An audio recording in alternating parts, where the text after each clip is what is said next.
जय श्री कृष्णा दोस्तों, आप सबको मोक्षदा एकादशी की हार्दिक शुभकामनाएं। आइए सुनते हैं मोक्षदा एकादशी की व्रत कथा। श्री युधिष्ठिर बोले कि हे भगवान, आप सबको सुख देने वाले हो, जगत के पति हो, इसलिए मैं आपको नमस्कार करता हूँ। कृपया करके मेरा संशय दूर कीजिए। मार्गशीर्ष मास में शुक्ल पक्ष की एकादशी का नाम क्या है? इस दिन कौन से देवता की पूजा की जाती है? इसकी विधि क्या है? भगवान, मेरे इन प्रश्नों का उत्तर देकर मेरा संदेह दूर कीजिए। भगवान श्री कृष्ण जी बोले, राजन, आपने अत्यंत उत्तम प्रश्न किया है। आप ध्यान पूर्वक सुनिए। मार्गशीर्ष मास के शुक्ल पक्ष की एकादशी मोक्षदा के नाम से प्रसिद्ध है। इस दिन श्री दामोदर भगवान की पूजा धूप दीप वेद आदि भक्ति से की जाती है। अब मैं एक पुराण की कथा कहता हूँ। इस एकादशी के व्रत के प्रभाव से नरक में गए हुए माता पिता पुत्र आदि स्वर्ग की प्राप्ति होती है। आप ध्यान पूर्वक सुनिए।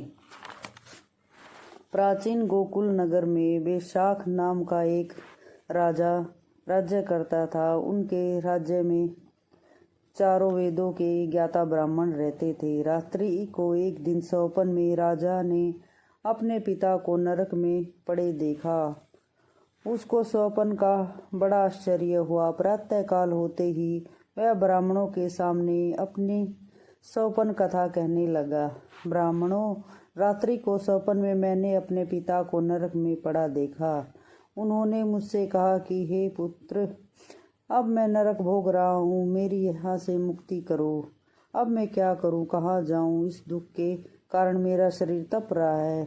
आप लोग मुझे किसी प्रकार के तप दान आदि को बतावे, जिससे पिता की मुक्ति हो जाए। उस उत्तम पुत्र का जीना व्यर्थ है जो अपने पिता का उद्धार न करे। राजा के ऐसे वचन को सुनकर ब्राह्मण बोले, हे राजन, यहाँ से करीब ही वर्तमान भूत भविष्य का ज्ञाता पर्वत नाम के एक ऋषि का आश्रम है। आप यह सब बातें उनसे जाकर पूछ लीजिए, वे आपको इसकी विधि बताएंगे। राजा ऐसा सुनकर मुनि के आश्रम पर गए। उस समय चारों वेदों के ज्ञाता पर्वत मुनि दूसरे ब्राह्मणों के समान बैठे थे। राजा ने जाकर उनसे साष्टांग प्रणाम किया।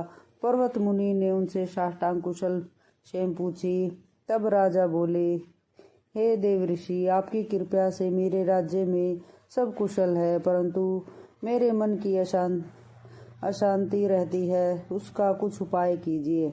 ऐसा सुनकर पर्वत मुनि ने एक मुहूर्त तक अपने नेत्र बंद किए और भूत भविष्य को विचारने लगे।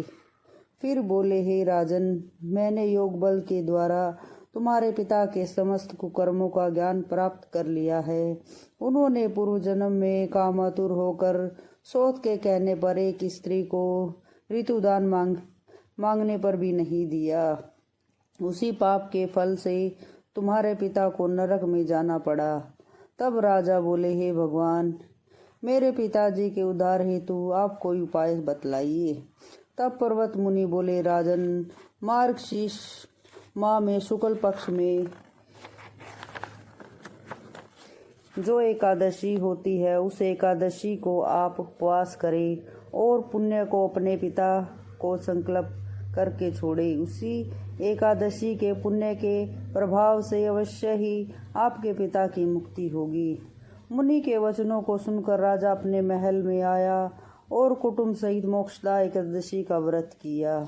उस उपवास के पुण्य को राजा ने पिता को संकल्प छोड़ दिया। उस पुण्य के प्रभाव से राजा के पिता को मुक्ति मिल गई और स्वर्ग जाते हुए अपने पुत्र से बोले, पुत्र, तेरा कल्याण हो। यह कहकर वह स्वर्ग को चला गया। मार्गशीर्ष माह के शुक्ल पक्ष की मोक्षदा एकादशी का जो व्रत करते हैं, उनके समस्त पाप नष्ट हो जाते हैं और अंत में स्वर्ग लोक को जाते हैं। इस व्रत से बढ़कर मोक्ष देने वाला दूसरा कोई भी व्रत नहीं है। इस कथा को सुनने व पढ़ने से वाजपेयी यज्ञ का फल मिलता है।